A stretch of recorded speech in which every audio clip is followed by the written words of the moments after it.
नमस्कार दोस्तों, स्वागत है हमारे चैनल BHU क्लास में। जैसे हमने आपसे वादा किया है कि आपको जीके का पूर्ण वीडियो आपको मिलेगा इसी चैनल पे। ऐसा कोई चैनल नहीं है जिस पे पूरी तरह से आपको पूरा जीके का कंटेंट दिया जाए, लेकिन BHU क्लास ही आपसे वादा किया है कि आपको एक एक वीडियो उपलब्ध कराएगा जीके का जो 60 क्वेश्चन पे जाते हैं। चलिए एक मोस्ट इंपॉर्टेंट टॉपिक का वीडियो स्टार्ट करते हैं। हाँ, आप एक बात ध्यान रखिएगा, वीडियो को बिल्कुल स्किप नहीं करना है और कॉपी पेन के साथ बैठिए और वीडियो को देखिए। हेलो फ्रेंड्स, आप सभी का बहुत बहुत स्वागत है BHU क्लासेज में। फ्रेंड्स, आज हमारा जो है आपका हिस्ट्री यानी मॉडर्न हिस्ट्री का आपका अंतिम क्लास होगा। यानी मॉडर्न हिस्ट्री का आपका आज अंतिम क्लास होगा। अभी तक देखिए 7 वीडियो बन चुके हैं मॉडर्न हिस्ट्री के, यानी जो है आधुनिक इतिहास के अब तक 7 वीडियो बन चुके हैं, ठीक है। और आज का वीडियो काफ़ी ही महत्वपूर्ण होगा। 8वां पार्ट है आज और अंतिम पार्ट है आपका आधुनिक इतिहास का। तो सभी लोग जरूर जो है वीडियो को स्किप ना करें और जो है शुरू से लेकर लास्ट तक देखें। तो चलिए आप सभी लोगों को गुड मॉर्निंग, सुप्रभात। आप सभी लोगों को बहुत बहुत गुड मॉर्निंग। आप सभी लोग जुड़ जाइए और हम लोग क्लास स्टार्ट करते हैं आज का। और आज हम बता भी चुके हैं आपको कि आज आपका जो है मॉडर्न यानी आधुनिक इतिहास का लास्ट क्लास है। इससे पहले हम लोगों ने 7 वीडियो पढ़ चुके हैं और ये हमारा 8वां वीडियो है। तो जो भी स्टूडेंट अभी नए नए आए हैं या अभी तक जिन्होंने ये पुराने 7 वीडियो को नहीं देखे हैं आधुनिक इतिहास का, वो ज़रूर देख लें। क्योंकि आप सभी लोग जानते हैं BHU के एंट्रेंस एग्जाम हो या जो आपका इलाहाबाद का BHU का हो या फिर इलाहाबाद यूनिवर्सिटी का हो, और इतिहास के 3 भाग होते हैं, प्राचीन, मध्यकालीन और आधुनिक। तो इतिहास के सबसे ज़्यादा इंपॉर्टेंट होता है इतिहास के तीनों भाग में आधुनिक इतिहास। तो चाहे वो BHU का एग्ज़ाम हो या इलाहाबाद यूनिवर्सिटी का एंट्रेंस एग्ज़ाम हो, आधुनिक इतिहास से सबसे ज़्यादा क्वेश्चन आते हैं। तो जो कोई स्टूडेंट अगर इलाहाबाद यूनिवर्सिटी का भी तैयारी कर रहा है, वो भी इस वीडियो को जो है पुराने 7 जो वीडियो पड़े हुए हैं उनको पूरा देख सकता है, क्योंकि इससे ज़्यादा वहाँ भी सिलेबस नहीं है। मॉडर्न हिस्ट्री का भी सिलेबस वहाँ भी यही सिलेबस है जो आपका BHU का है। तो इलाहाबाद यूनिवर्सिटी का जो भी जो है स्टूडेंट फॉर्म आ चुका है, सभी लोग जानते हैं, हम बता भी चुके हैं कि फॉर्म कब तक भरा जाएगा, कैसे भरा जाएगा, वो कल बताए थे आपको। कल का वीडियो देख लीजिए। तो आप सभी लोग इलाहाबाद यूनिवर्सिटी का भी फॉर्म डाल दीजिएगा जो लोग BHU का डाले हैं। और जो है देखिए सिलेबस दोनों का, इतिहास का सिलेबस दोनों का सेम है। तो आप आधुनिक इतिहास का पुराने वाले 7 वीडियो जो है पढ़ सकते हैं, ठीक है। और देखिए हम लोगों ने अपना प्रैक्टिस सेट लॉन्च किया है। तो आप सभी लोग जो है जिन लोगों ने प्रैक्टिस सेट जो है ख़रीद लिया है, ठीक है, देखिए काफ़ी 49 रुपये में आपको मिल रहा है। कोई ज़्यादा हम लोगों ने प्राइस नहीं रखा है, 49 रुपये रखा है। पेन पेपर का प्राइस रखा है, ठीक है। तो इसको आप जरूर खरीद लीजिए, कोई ज़्यादा महंगा नहीं है। और ख़रीद कर जो इसको आप जो है हमेशा एक एक प्रैक्टिस सेट सॉल्व कीजिए। उसमें प्रीवियस ईयर क्वेश्चन है उसको भी सॉल्व कीजिए। देखिए जब आपका एग्ज़ाम एक सप्ताह बचा रहेगा तो हम भी प्रैक्टिस सेट को जो है आप लोग अपने मन से लगा के अपना देख लीजिए कितना हम नंबर पा रहे हैं, ठीक है। और जो है उसमें सुधार कीजिए और लास्ट में हम सारे प्रैक्टिस सेट करके एक एक करके सॉल्व करा भी देंगे, ठीक है। आप लोग कहेंगे तो हम सॉल्व करा भी देंगे, ठीक है। तो जो लोग भी प्रैक्टिस सेट खरीद लिए हैं वो प्रैक्टिस सेट हमेशा एक एक सॉल्व कीजिए, जिससे पता चल सके कि आपकी तैयारी कहाँ अभी कमी रह गई है या कहाँ एकदम अच्छी हो गई है, ठीक है। तो जो लोग खरीद चुके हैं वो तैयारी करें, ठीक है। और जो लोग नहीं खरीदे वो जल्दी ही खरीद लें, ठीक है। और वो भी प्रैक्टिस सेट सॉल्व करें। तो चलिए आज हमारा जो है आधुनिक इतिहास का लास्ट क्लास है, ठीक है। हम बता दें आपको कि आधुनिक इतिहास में हम लोग क्या क्या पढ़ चुके हैं। देखिए हम लोग सबसे पहला वीडियो था 1857 क्रांति, फिर हम लोगों ने कांग्रेस की स्थापना पढ़ा, फिर नरमपंथी यानी उदारवादी चरण पढ़ा, ठीक है। उसके बाद हम लोगों ने क्या पढ़ा था, उसके बाद हम लोगों ने गरमपंथी यानी उग्रवादी चरण पढ़ा था, फिर कांग्रेस का अधिवेशन पढ़ा था, गांधी युग पढ़ा था। सबसे इंपॉर्टेंट था गांधी युग। इसमें कई सारे जो है स्वतंत्रता आंदोलन पे जो भी आधारित क्वेश्चन था उसको हम लोगों ने पढ़ा था। और इसी का कुछ क्वेश्चन आज बाकी है जिसको हम पढ़ लेंगे। और फिर जो है आज हम मिसलेनियस यानी विविध से भी कुछ क्वेश्चन कर लेंगे। तो हमारा जो है मॉडर्न हिस्ट्री यानी आधुनिक इतिहास खत्म हो जाएगा। तो चलिए देरी न करते हुए हम सीधे अपने प्रश्न में आते हैं। और जो लोग भी प्रश्न का आंसर जानते हैं वो बिल्कुल जवाब दीजिएगा कमेंट बॉक्स में, ठीक है। तो चलिए देखिए हम लोगों ने जो है पिछला वीडियो में जो हम बता दे रहे आपको कौन सा जो है प्रश्न हम लोग पढ़ चुके थे, ठीक है। और उसका अगला प्रश्न जो हम लोग जो आज हम लोग करेंगे, ठीक है। और हम आपको स्क्रीन पर दिखाएंगे और आप जो उसका आंसर कमेंट बॉक्स में कीजिएगा, ठीक है। चलिए आपके सामने हम प्रश्न ला रहे हैं जो जहाँ पे हम लोगों ने जो है पिछला वीडियो समाप्त किया था उसके आगे हम लोग पढ़ेंगे, ठीक है। तो 1 सेकेंड आप रुक जाइए थोड़ा, उसको हम जो है स्क्रॉल करके ला लें, वहाँ पे स्क्रीन पे ला लें, फिर हम लोग आगे बढ़ते हैं, ठीक है। देखिए ये 116 नंबर क्वेश्चन था जहाँ तक लोगों ने पढ़ लिया था। अभी 75 है, 76, ठीक है। ये आपका 107 हो गया। फिर एक सदस्य देखिए, हाँ यहाँ तक हम लोगों ने पढ़ लिया था। इसके पहले जो पिछला वीडियो था यानी पार्ट 7 था, उसमें हंटर आयोग के बारे में पढ़ लिया था कि हंटर आयोग की नियुक्ति क्यों की गई थी। तो आप सभी लोगों ने सही सही आंसर दिया था कि जालियांवाला बाग जो हत्याकांड हुआ था कब हुआ था, तो 1919 में क्या हुआ था, जालियांवाला बाग हत्याकांड हुआ था। और जो है उसी को जो है जाँच करने के लिए क्या बनाया गया था, तो आपका हंटर आयोग बनाया गया था। ठीक है, ये सब लोग आप जान चुके हैं। तो चलिए इसका अगले प्रश्न पर बढ़ते हैं और सभी लोग कमेंट बॉक्स में आंसर जरूर दीजिएगा। और देखिए ये काफ़ी इंपॉर्टेंट प्रश्न है। 1932 के पूना समझौते के साथ किसका सीधा संबंध था? सभी लोग सही सही आंसर दीजिए। पूना समझौता कब हुआ था? 1932 में हुआ था। सभी लोग आंसर दीजिए, इसका सही आंसर क्या होगा। देखिए क्या हुआ था, 1932 में पूना समझौता हुआ था, वो आपका जो है भीमराव अंबेडकर और किसके बीच हुआ था, और महात्मा गांधी के बीच हुआ था। किसके बीच हुआ था, ये प्रश्न पूछा जाता है। महात्मा गांधी के बीच हुआ था। ठीक है, ये दोनों चीज़ आप याद रखेंगे। पूना पैक्ट, ठीक है, पूना समझौता कब हुआ था? 1932 में हुआ था। किसके बीच? भीमराव अंबेडकर और महात्मा गांधी के बीच हुआ था।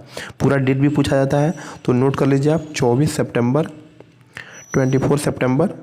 1932 यानी 24 सितंबर 1932 को हुआ था पूना समझौता। किसके बीच? तो भीमराव अंबेडकर और जो है आपका महात्मा गांधी के बीच हुआ था। ठीक है, महात्मा गांधी के बीच ये समझौता हुआ था। ठीक है, और ये किससे संबंधित था? तो ये आपका भारतीय दलित वर्ग से संबंधित था। तो इस चीज़ का आप बिल्कुल ध्यान रखिए, ये प्रश्न पूछा जाता है। चलिए अगले प्रश्न की ओर बढ़ते हैं। 117 नंबर प्रश्न है, आप सभी लोग इसका सही सही आंसर दीजिए।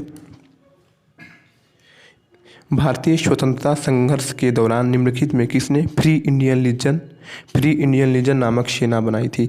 बहुत ही इंपॉर्टेंट है, कई सारे एग्जाम में ये प्रश्न पूछा जाता है कि फ्री इंडियन लीजन नामक सेना किसने बनाया था? फ्री इंडियन लीजन, ठीक है, सभी लोग आंसर दीजिए। फ्री इंडियन लीजन नामक सेना किसने बनाया था? सभी लोग आंसर दीजिए। देखिए इसका सही आंसर हो जाएगा सुभाष चंद्र बोस ने कौन सा सेना बनाया था? तो फ्री इंडियन लीजन नामक उन्होंने सेना बनाया था। ये एग्जाम में पूछा जाता है। चलिए अगले प्रश्न की ओर बढ़ते हैं। वर्ष 1928 में हिंदुस्तान सोशलिस्ट रिपब्लिकन एसोसिएशन, ठीक है, 1928 में क्या बना था? हिंदुस्तान सोशलिस्ट रिपब्लिकन एसोसिएशन की स्थापना कहाँ हुई थी? सभी लोग सही सही आंसर दीजिए। इसका स्थापना कहाँ हुआ था? देखिए एच, इसका शॉर्टकट नाम है एच से हिंदुस्तान, एस से सोशलिस्ट, HSR से रिपब्लिक और एस से क्या होता है? ए से एसोसिएशन, इन HSRA की स्थापना कहाँ पे हुई थी? सभी लोग सही सही आंसर दीजिए कमेंट बॉक्स में। काफ़ी इंपॉर्टेंट प्रश्न है, सभी लोग आंसर दीजिए। देखिए इसका सही आंसर हो जाएगा दिल्ली में, यानी HSRA की स्थापना कब हुआ था? तो 1928 में। कहाँ हुआ था? तो दिल्ली में हुआ था। इस बात का आप लोग बिल्कुल ध्यान रखिए। चलिए अगले प्रश्न की ओर बढ़ते हैं। भारत छोड़ो आंदोलन कब प्रारंभ हुआ? सभी लोग सही सही आंसर दीजिए कि भारत छोड़ो आंदोलन जो है कब प्रारंभ हुआ था? सभी लोग आंसर दीजिए कमेंट बॉक्स में कि भारत छोड़ो आंदोलन कब प्रारंभ हुआ था। सभी लोग आंसर दीजिए, भारत छोड़ो आंदोलन कब प्रारंभ हुआ था? देखिए इसका सही आंसर क्या होगा?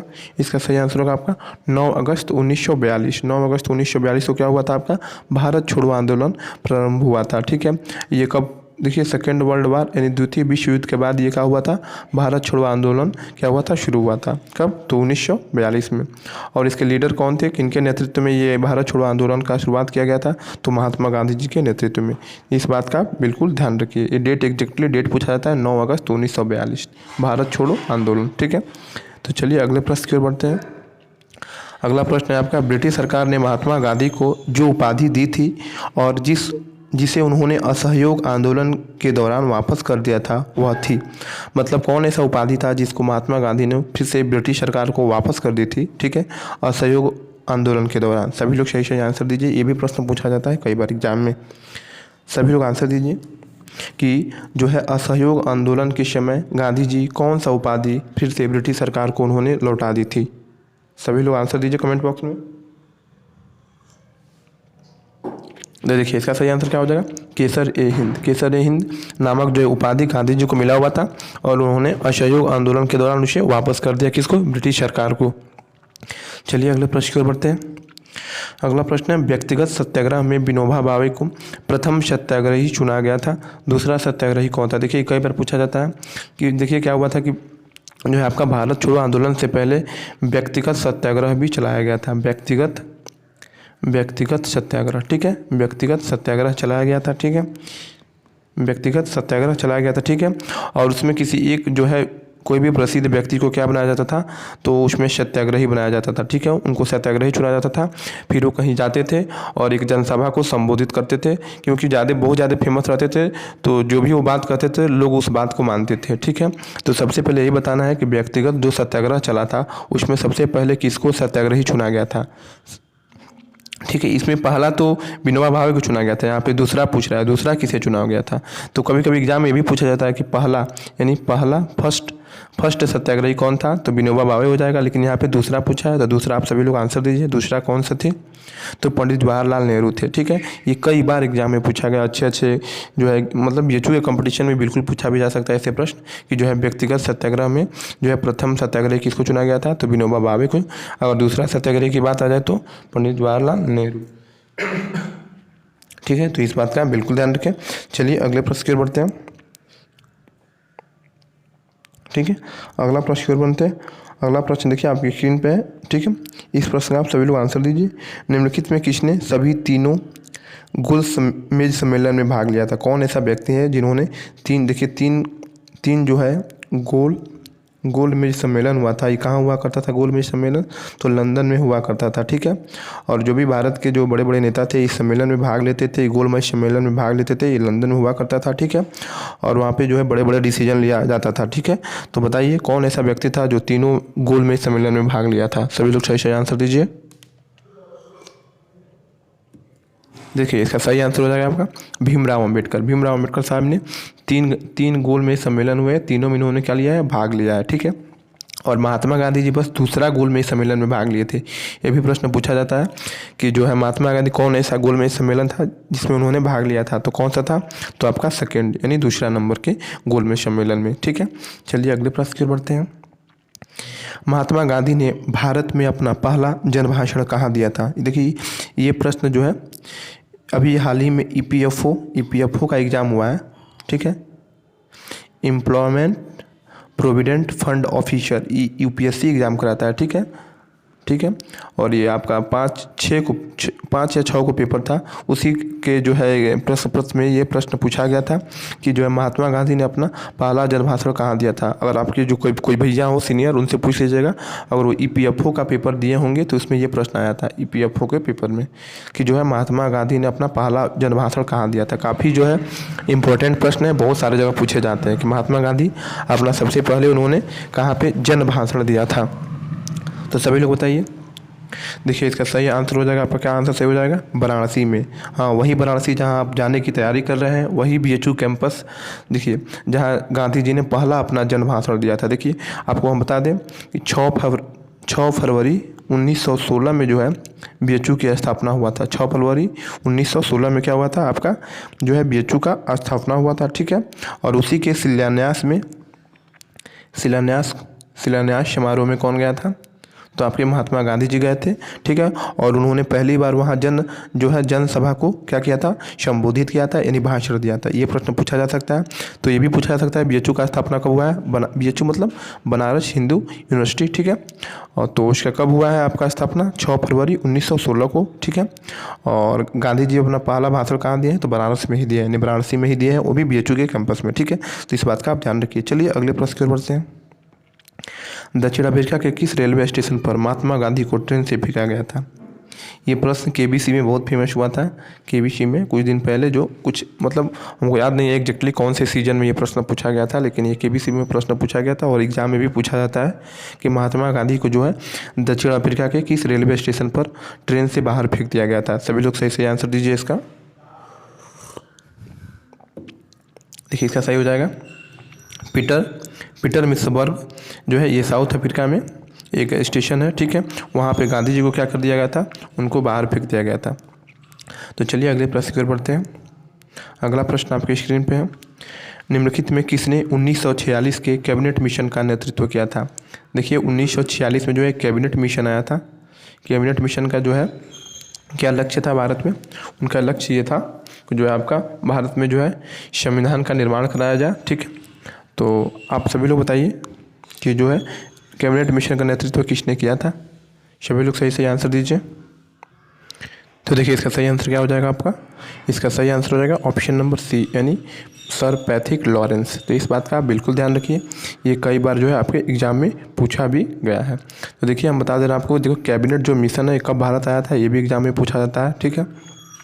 तो आपका कब ये भारत आया था कैबिनेट मिशन, तो आपका 1946 में जो है भारत में आया हुआ था, ठीक है। और इसका नेतृत्व कौन किया था, तो सर पैथिक लॉरेंस ने किया था। देखिए इसमें 3 जो है मेंबर थे, ये जो कैबिनेट मिशन आया हुआ था इसके 3 सदस्य, तीनों सदस्य का नाम भी पूछ लिया जाता है, ठीक है। तो आप इन तीनों का नाम नोट कर लीजिए, हम लिख रहे हैं, ठीक है। पहला हो जाएंगे आपका लॉरेंस करके एक आदमी थे, पहला लॉरेंस, ठीक है। सर पैथिक लॉरेंस हो गए जो अध्यक्ष भी थे। दूसरा कौन था, जो इन मतलब इसका नेतृत्व भी किया था, यानी इसके अध्यक्ष भी थे। दूसरा कौन था, दूसरा थे आपका क्रिप्स नाम के व्यक्ति थे, ठीक है। और एक तीसरा जो इसके सदस्य था कौन था, अलेक्जेंडर करके था, अलेक्जेंडर करके था, ठीक है। तो तीनों का नाम पूछा जाता है, तो याद रखिएगा लॉरेंस, क्रिप्स, अलेक्जेंडर। इसको ऐसे याद कर लीजिएगा, एल यहाँ पे के मान लीजिए LCA से याद कर लीजिएगा, लॉरेंस, क्रिप्स, अलेक्जेंडर। तो आपसे पूछा जा सकता है कि कैबिनेट जो है मिशन में कौन सदस्य नहीं था, इन तीनों में से कोई अलग नाम दे दिया जाएगा तो आप जो है फंस जाएंगे। तो इस बात का बिल्कुल ध्यान रखिए, तीनों आप नोट कर लीजिए या स्क्रीनशॉट कर लीजिए, ठीक है। चलिए अगले प्रश्न पर बैठता हूँ।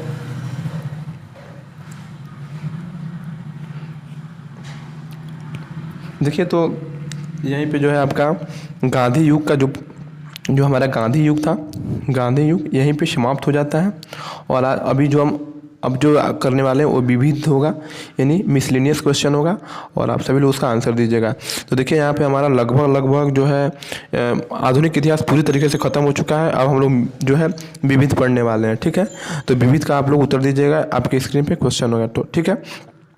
तो देखिए आज का जो है, तो देखिए आपके स्क्रीन पे दिख रहा है, यही जो है कोर्स है, वो जो प्रैक्टिस सीट जो हम लोगों ने लॉन्च किया है। अगर अब तक जो है आप लोगों ने नहीं खरीदा है, जो भी स्टूडेंट नहीं खरीदे हैं वो बिल्कुल खरीद लीजिए, ये काफ़ी जो है लाभदायक होगा आपके लिए। इसमें 5 जो है प्रैक्टिस सेट दिया हुआ है, और 5 जो है आपका प्रीवियस ईयर क्वेश्चन दिया हुआ है। इसको जो है आप प्रैक्टिस करते रहिए, इससे जो आपको अपना जो है परीक्षण होता रहेगा, आपका अपना परीक्षण होता रहेगा और पता चल पाएगा कि हमारी तैयारी की लेवल क्या है। तो चलिए ये जो प्रश्न है आपके स्क्रीन पे है, इसका सभी लोग आंसर दीजिए कि आनंद मठ के लेखक कौन है। आनंद मठ के लेखक कौन है, सभी लोग सही आंसर दीजिए कि आनंद मठ के लेखक कौन है। सभी लोग इसका आंसर दीजिए कि आनंद मठ के लेखक कौन है। देखिए इसका सही आंसर क्या हो जाएगा, बंकिम चंद्र चटर्जी, ठीक है। तो आनंद मठ क्या है, एक बांग्ला भाषा में क्या है, एक बांग्ला भाषा का एक उपन्यास है, ठीक है। बांग्ला भाषा में क्या है, एक उपन्यास है, जो किसके द्वारा लिखा गया है, तो बंकिम चंद्र चटर्जी द्वारा लिखा गया है, ठीक है। और देखिए जो हमारा राष्ट्रीय गीत है वंदे मातरम, वो आपका आनंद मठ से ही लिया गया है, ठीक है। तो आपका राष्ट्रीय गीत यानी वंदे मातरम कहाँ से लिया गया है, तो आपके इसी उपन्यास यानी आनंद मठ उपन्यास से ही लिया गया है। इसीलिए कहा जाता है कि वंदे मातरम के रचयिता भी कौन है, तो आपके बंकिम चटर्जी जी हैं। इस बात का बिल्कुल ध्यान रखिए। चलिए अगले प्रश्न की ओर बढ़ते हैं। भू आंदोलन किसके द्वारा प्रारंभ किया गया था, सभी लोग आंसर दीजिए कि जो भू आंदोलन था, भूदान आंदोलन, ठीक है। जिसमें भूमि को जो है, जिसके पास ज़्यादा भूमि रहता था वो गरीबों को दान कर देते थे। जो है इसको किसने जो है इस आंदोलन का जो है शुरुआत किया था, आप सभी लोग आंसर दीजिए। देखिए इसका सही आंसर क्या हो जाएगा, विनोबा भावे ने ये जो है इस आंदोलन का शुरुआत किया, और जो है जिसके उन्होंने लोगों से, बड़े बड़े जो ज़मींदार से उनसे आग्रह किया कि आप लोग अपना कुछ ज़मीन जो है गरीबों में दे दीजिए, ठीक है, जिससे आपकी काफ़ी भला भी होगी, गरीबों का भला होगा और आप पुण्य के भागी होंगे, ठीक है। तो भूदान आंदोलन किसने प्रारंभ किया था, तो विनोबा भावे। और कब किए थे, तो 1915 में, ठीक है। 1915 में ही उन्होंने क्या किया था, तो भूदान आंदोलन का शुरुआत किया था। इस बात का बिल्कुल ध्यान रखिए, एग्जाम में पूछा जाता है कि भूदान आंदोलन किसके द्वारा प्रारंभ किया गया था। चलिए अगले प्रश्न की ओर बढ़ते हैं। अगला प्रश्न है, बंगाल एशियाटिक सोसाइटी में के मतलब ये पूछा गया, यहाँ पे क्वेश्चन थोड़ा घुमा के दिया हुआ, लेकिन आप ये समझिए बंगाल के एशियाटिक सोसाइटी का मतलब किसने स्थापना किया था या प्रवर्तक कौन थे, ये बताना है आपको, ठीक है। कि बंगाल एशियाटिक सोसाइटी का जो है स्थापना किसने किया था, तो सभी लोग इसका सही आंसर दीजिए कमेंट बॉक्स में, बताइए। देखिए इसका सही आंसर क्या हो जाएगा, सर विलियम जोन्स ने। सर विलियम जोन्स ने क्या किया था, तो आपका बंगाल एशियाटिक सोसाइटी का स्थापना किया था। ठीक है, और इन्होंने कब किया था ये भी जान लीजिए आप। तो इन्होंने कब किया था, तो आपका 15 जनवरी 1784 में क्या किया था, सर विलियम जोन्स ने आपका बंगाल एशियाटिक सोसाइटी की स्थापना किया था। इसका सही आंसर क्या हो जाएगा, सर विलियम जोन्स। कब, 15 जनवरी 1784। इस डेट को भी आप नोट कर लीजिएगा। चलिए अगले प्रश्न की ओर बढ़ते हैं। प्रथम भारतीय नोबेल पुरस्कार विजेता कौन थे, सभी लोग बताइए कि प्रथम भारतीय नोबेल जो है मतलब नोबेल पुरस्कार कौन सा पहला भारतीय थे जिनको मिला था। सभी लोग सही सही आंसर दीजिए, सभी लोग जानते भी होंगे, सभी लोग आंसर दीजिए। देखिए इसका सही आंसर क्या हो जाएगा, रविंद्रनाथ टैगोर को सन 1913 में, ठीक है, वो जो है साहित्य के क्षेत्र में इनको क्या मिला था, साहित्य के क्षेत्र में क्या मिला था, नोबेल पुरस्कार मिला था। ठीक है, क्या मिला था, नोबेल पुरस्कार मिला था। ठीक है, वो भी किसके लिए, तो इनके गीतांजलि का, जो कि गीतांजलि का इन्होंने क्या किया था, रचना किया था, उसके लिए इनको क्या मिला था, नोबेल प्राइज़ मिला था रविंद्रनाथ टैगोर जी को। ये पूछा जाता है, और कब मिला था, तो 1913 में। ठीक है, चलिए अगले प्रश्न की ओर बढ़ते हैं।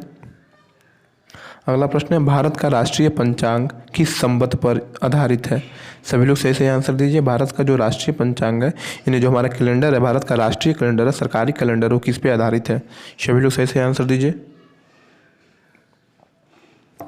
देखिए इसका सही आंसर क्या हो जाएगा, 8 का जो है शक संवत। ठीक है, तो शक संवत को क्या बोला जाता है, सरकारी कैलेंडर भी बोला जाता है। ठीक है, सरकारी कैलेंडर भी बोला जाता है। ठीक है, तो इस बात का आप ध्यान रखिए कि हमारा जो राष्ट्रीय पंचांग है जो किस पे आधारित है, शक संवत पे। शक संवत को क्या बोला जाता है, सरकारी कैलेंडर भी बोला जाता है, सरकारी कैलेंडर भी बोला जाता है। तो चलिए अगले प्रश्न की ओर बढ़ते हैं। नई दिल्ली शहर का रूपांकन में कौन शामिल था, मतलब नई दिल्ली का जो डिजाइन किसने किया था। रूपांकन मतलब हो गया डिजाइन। ठीक है, डिजाइन DISIGN। ठीक है, तो नई दिल्ली शहर का डिजाइन किसने किया था, सभी लोग आंसर दीजिए। ये एग्जाम में पूछा जाता है कई बार। ठीक है, सभी लोग इसका आंसर दीजिए। देखिए इसका सही आंसर क्या हो जाएगा, एडवर्ड लुटियंस और एडवर्ड बेकर ने, यानी एडवर्ड लुटियंस और एडवर्ड बेकर ने क्या किया था, आपका दिल्ली शहर का जो उन्होंने क्या किया था, डिजाइन किया था। कब किया था, तो लगभग आपका 20वीं शताब्दी में इन्होंने डिजाइन किया था दिल्ली शहर का। ठीक है, ये भी प्रश्न पूछा जाता है। चलिए अगले प्रश्न की ओर बढ़ते हैं। भारत का राष्ट्रीय ध्वज का डिजाइन किसने किया था। ये प्रश्न बहुत ज़्यादा बार पूछा गया है कि जो अपना अभी भारत का जो झंडा है, हमारे देश का जो प्यारा झंडा है, उसका जो है डिजाइन किसने किया था। सभी लोग आंसर दीजिए कमेंट बॉक्स में, किसने किया था। तो इसका सही आंसर हो जाएगा पिंगली वेंकैया जी ने क्या किया था, तो राष्ट्रीय ध्वज का डिजाइन किया था। चलिए अगले प्रश्न की ओर बढ़ लेते हैं। अगला प्रश्न है, 27 दिसंबर 1911 में पहली बार जन गण मन कहाँ पर गाया गया था। जो हमारा राष्ट्रगान है जन गण मन, वो पहली बार कब गाया गया था, तो 27 दिसंबर 1911 में गाया गया था। लेकिन कहाँ पे गाया गया था ये आपको बताना है। तो सभी लोग कमेंट बॉक्स में आंसर दीजिए। तो देखिए ये कलकत्ता अधिवेशन में ही गाया गया था। कब, 27 दिसंबर 1911 में कांग्रेस का कलकत्ता अधिवेशन हुआ था कोलकाता में। ठीक है, वहीं पे ये राष्ट्रगान पहली बार गाया गया था। एग्जाम में कई बार पूछा जाता है कि राष्ट्रगान जो हमारा जन गण मन है पहली बार कब गाया गया था, तो 1911 में। कहाँ पे, तो कोलकाता में। ठीक है, इस बात का आप ध्यान रखिए। चलिए अगले प्रश्न की ओर बढ़ते हैं। भारत में पहला समाचार पत्र किसने शुरू किया था। भारत में पहला समाचार पत्र किसने शुरू किया था, सभी लोग आंसर दीजिए। देखिए इसका सही आंसर क्या हो जाएगा, सभी लोग जानते भी होंगे। 22 का जो है इसका जेम्स हिक्की हो जाएगा। ठीक है, जेम्स हिक्की ने जो है सबसे पहला भारत का पहला समाचार पत्र शुरू किया था इन्होंने। उस समाचार पत्र का क्या नाम था, तो आप सभी लोग जानते भी होंगे, बंगाल गजट करके इसका नाम था। बंगाल गजट करके इसका एक नाम था समाचार पत्र का, गजट। ठीक है, गजट, बंगाल गजट। ठीक है, किसके द्वारा, तो जेम्स हिक्की के द्वारा। चलिए अगले प्रश्न की ओर बढ़ते हैं। भारत में सिविल सेवाओं का सूत्रपात किसने किया। मतलब भारत में जो आज IAS IPS आप देखते हैं, IAS IPS देखते हैं ना, तो इनका शुरुआत किसने किया था। ठीक है, आप सभी लोग बताइए भारत में सिविल सेवाओं का जो है सूत्रपात किसने किया था। ठीक है, तो इसका सही आंसर क्या होगा, तो देखिए इसका सही आंसर होगा लॉर्ड कर्नवालिस ने ही क्या किया था, तो आपका सिविल सेवाओं का जो है भारत में शुरुआत किया था। तो चलिए अगले प्रश्न की ओर बढ़ते हैं। हंटर कमीशन की रिपोर्ट में किसका विकास पर विशेष जोर दिया गया था। देखिए एक हंटर कमीशन बनाया गया था। ठीक है, तो बताना है हंटर जो कमीशन था उसके रिपोर्ट में किसके विकास पर ज़्यादा जोर दिया गया था। सभी लोग सही सही आंसर दीजिए, सभी लोग आंसर दीजिए। देखिए तो जो हंटर कमीशन था उस पर प्राथमिक शिक्षा, जो हमारे देश का प्राथमिक शिक्षा था उस पर जो है जोर उन्होंने दिया था और कहा था कि और इसमें सुधार होनी चाहिए, हमारी जो है प्राथमिक शिक्षा की हालात बहुत ख़राब है। ठीक है, तो इन्होंने यही बात कहा था, ठीक है। तो इसका सही आंसर क्या हो जाएगा, प्राथमिक शिक्षा, ठीक है। उन्होंने कहा था प्राथमिक शिक्षा को जो है देशी भाषा में ही दिया देना चाहिए, ठीक है। तो इस बात का आप ध्यान रखिए। चलिए अगले प्रश्न की ओर बढ़ते हैं। किस एक्ट के द्वारा भारत के गवर्नर जनरल को अध्यादेश जारी करने की शक्ति प्रदान की गई थी। देखिए जब ब्रिटिश शासन चल रहा था उसमें यहाँ पे भारत में गवर्नर जनरल हुआ करते थे, तो उनको अध्यादेश, जो अभी हमारे राष्ट्रपति और राज्यपाल के पास होता है अध्यादेश जारी करने की शक्ति, वैसे ही उस समय गवर्नर जनरल के पास हुआ करता था। लेकिन बताना है कि ये कब जो है उनको ये शक्ति कब मिला था, ठीक है। तो इसका आंसर आप सभी लोग दीजिए, कमेंट बॉक्स में आंसर दीजिए।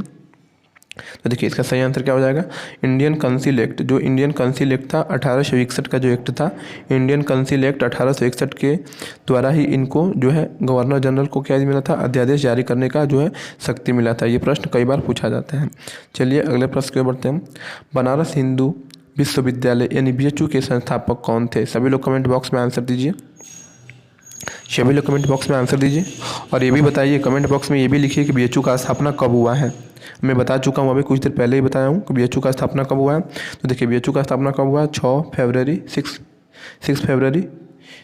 फरवरी 1916 को हुआ था, ठीक है। और पहली बार गांधी जी ने यहीं पे जनसभा को संबोधित भी किया था, ठीक है। तो यहाँ पे क्या बताना है, यहाँ पे तो बताना है कि उसके संस्थापक कौन थे। हुआ कब था, तो 6 फरवरी 1916 को हुआ था। और किसने किया था, तो सभी लोग सही से आंसर दीजिए, किसने किया था। बिल्कुल सही जवाब मदन मोहन मालवीय, यानी इनको MMM से भी याद रख सकते हैं, मदन मोहन मालवीय, ठीक है। इनको भारत रत्न भी मिल चुका है, ठीक है। तो इन्होंने कब किया था, तो 6 फरवरी 1916 को इन्होंने क्या किया था, तो आपका जो है BHU का जो है स्थापना किया था, ठीक है। इस बात का आप बिल्कुल ध्यान रखिए। तो चलिए अगले प्रश्न की ओर बढ़ते हैं। अगला प्रश्न है आपका, लॉर्ड मैकाले संबंधित। लॉर्ड मैकाले किससे संबंधित है, तो देखिए लॉर्ड मैकाले किससे संबंधित हो, तो भारत में अंग्रेजी शिक्षा से संबंधित है। इन्होंने ही कहा था कि जो भारत में जो है यहाँ पे शिक्षा अंग्रेजी माध्यम में दी जाना चाहिए, ठीक है। कौन कहा था, तो लॉर्ड मैकाले ने ही कहा था, ठीक है, कि हम जो है भारत देश में जो है यहाँ पे अंग्रेजी में शिक्षा देना चाहिए, ठीक है। और जो है अंग्रेजी को ही भारत का सरकारी भाषा बना देना चाहिए। ये बात किसने कहा था, तो लॉर्ड मैकाले ने कहा था। ये भी प्रश्न पूछा जाता है एग्जाम में। चलिए अगले प्रश्न की ओर बढ़ते हैं। भारत में प्रथम 3 विश्वविद्यालय यानी कलकत्ता विश्वविद्यालय, मद्रास और बम्बई की स्थापना किस वर्ष में हुई थी। देखिए भारत में सबसे पहले 3 विश्वविद्यालय स्थापित किए गए थे, कौन कौन, एक कलकत्ता में, एक मद्रास में, एक बम्बई में, ठीक है। तो बताया गया, तो इसमें पूछ रहा है कि वो तीनों जो है विश्वविद्यालय यानी यूनिवर्सिटीज कब जो है स्थापित हुई थी। इसका सही जो है आप लोग आंसर दीजिए कमेंट बॉक्स में। देखिए इसका सही आंसर क्या हो जाएगा, 1857। सन 1857 में ही भारत में प्रथम 3 विश्वविद्यालय की क्या हुआ था, स्थापना हुआ था। चलिए अगले प्रश्न की ओर बढ़ते हैं। जब भारत को स्वतंत्रता प्राप्त हुई थी उस समय जो है यूनाइटेड किंगडम में किस पार्टी की सत्ता थी। मतलब ये बताना है यहाँ पे कि जब हमारा देश आज़ाद हुआ था तो उस समय UK यानी यूनाइटेड किंगडम में किस पार्टी की जो है सत्ता थी, यानी कौन सा पार्टी का जो वहाँ पे सरकार था। तो आप सभी लोग आंसर दीजिए कमेंट बॉक्स में। देखिए इसका सही आंसर हो जाएगा लेबर पार्टी। मतलब जब हमारा देश आज़ाद हुआ 1947 में, ठीक है, 1947 में हमारा देश आज़ाद हुआ तो उस समय यूनाइटेड किंगडम यानी UK यानी ब्रिटेन में कौन उस समय राजा कौन था वहाँ का, मतलब उसमें किस पार्टी की वहाँ पे सरकार थी, तो आपका लेबर पार्टी की वहाँ पे सरकार थी, ठीक है। इस बात का आप ध्यान रखिए, भी पूछा जाता है। और आज का जो है लास्ट जो है क्वेश्चन और आपका आधुनिक इतिहास का जो है आधुनिक भारत का मेरे तरफ से लास्ट क्वेश्चन है और इसका सभी आप लोग आंसर दीजिए। ये बम्बई, मद्रास और कलकत्ता में उच्च न्यायालय की स्थापना कब हुआ था। सभी लोग आंसर दीजिए कि देखिए बम्बई, मद्रास और कलकत्ता इन जगह तीनों जगह पे जो है 3 जो है उच्च न्यायालय बनाया गया था। इसका स्थापना कब हुआ था, तीनों का एक ही बार हुआ था। तो आप सभी लोग आंसर दीजिए। ये प्रश्न कई बार पूछा जाता है, बहुत ही ज़्यादा इंपॉर्टेंट है। तो देखिए इसका सही आंसर क्या हो जाएगा आपका 1861 में। 1861 में जो है 3 उच्च न्यायालय यानी कलकत्ता में, बम्बई में और मद्रास में जो है उच्च न्यायालय का स्थापना हुआ था। तो चलिए इसी के साथ जो है आपका आधुनिक यानी मॉडर्न हिस्ट्री ख़त्म होता है, ठीक है। मॉडर्न हिस्ट्री ख़त्म होता है आपका। और देखिए हो सके तो आज आपको शाम को ज्योग्राफी का ज्योग्राफी का एक पार्ट जो है पढ़ चुका है और दूसरा पार्ट पढ़ेगा, ठीक है। तो आप मॉडर्न हिस्ट्री का जितना भी अब तक ये लेके 8 वीडियो हो जाएगा आपका। 8 वीडियो आपको प्ले लिस्ट में मिल जाएगा। BHU क्लासेज के प्लेलिस्ट में मिल जाएगा। वहाँ जाके आप जो भी पहले का जो भी वीडियो नहीं देखे हैं उसको आप देख लीजिए, और देख भी लिए हैं तो रिवीजन करते रहिए और नोट्स बना लीजिए, क्योंकि आधुनिक भारत से बहुत ज़्यादा क्वेश्चन आने वाले हैं, इस बात का बिल्कुल ध्यान रखिए। तो चलिए मिलते हैं फिर शाम को जियोग्राफी के दूसरे क्लास में, ठीक है। तब तक के लिए आपको बहुत बहुत धन्यवाद, ठीक है। आप लोगों ने इतना टाइम दिया, वीडियो देखा, इसके लिए बहुत बहुत धन्यवाद, ठीक है। और इसको आप रिवीजन भी करते रहिए। हाँ, और एक बात है कि जो लोग अभी तक प्रैक्टिस सेट नहीं करते हैं वो लोग खरीद लीजिए, क्योंकि बहुत ज़्यादा इंपॉर्टेंट है प्रैक्टिस सेट को सॉल्व करना, क्योंकि उससे आपकी जो है क्षमता का परीक्षण हो जाएगा प्रैक्टिस सेट से कि आपकी तैयारी किस लेवल तक है, यानी आपका रीजनिंग कितना तैयार हो चुका है, हिंदी कितना तैयार हो चुका है, मैथ कितना तैयार हो चुका है, या फिर GK GS या करंट अफेयर कितना तैयार हो चुका है। 3 चीज़ों का आप ध्यान रखें और वीडियो को देखें अच्छे से और नोट्स बनाएं और रिवीजन करते रहें। चलिए बहुत बहुत धन्यवाद।